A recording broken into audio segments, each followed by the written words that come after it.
Okay, so I want to get the derivative of this function. I'm going to need to use the quotient rule.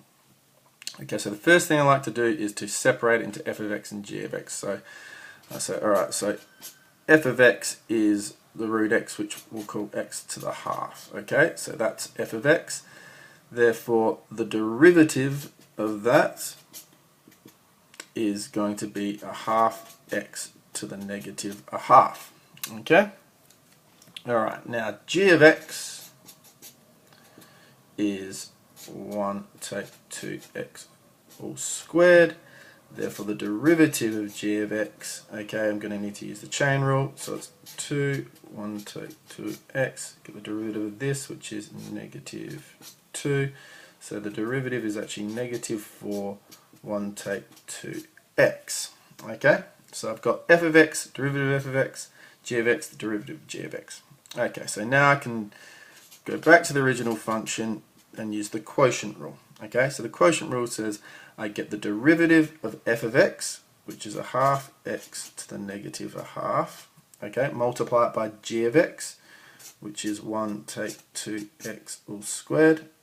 And I subtract the derivative of g of x, which is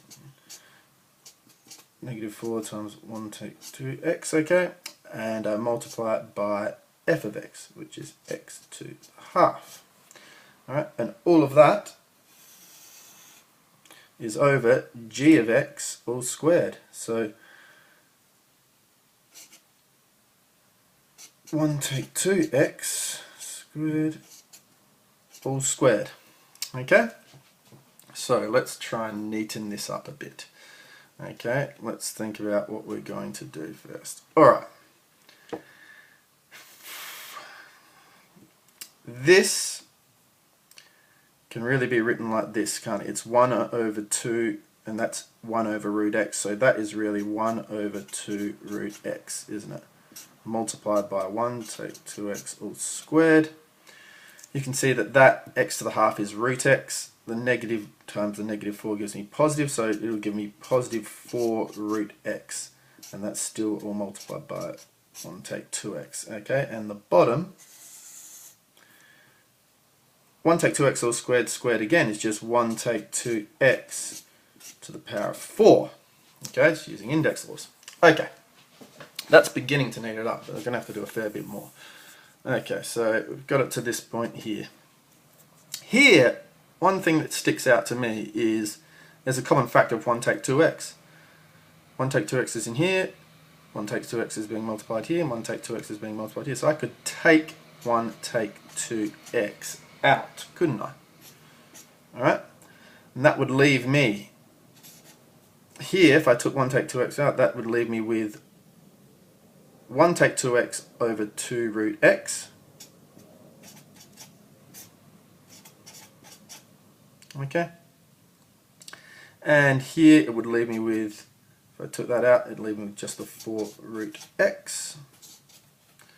Okay, and down the bottom, if I took it out as a common factor, okay, it would leave me with 1 take 2x cubed, wouldn't it? So you can, we'll see what I've done there. Okay, I've taken 1 take 2x out as a common factor, and I mean I could put it here down the bottom, whoops, and then go like this, you see? Alright, so that's what I'm left with, this up here. Alright, where to go from there?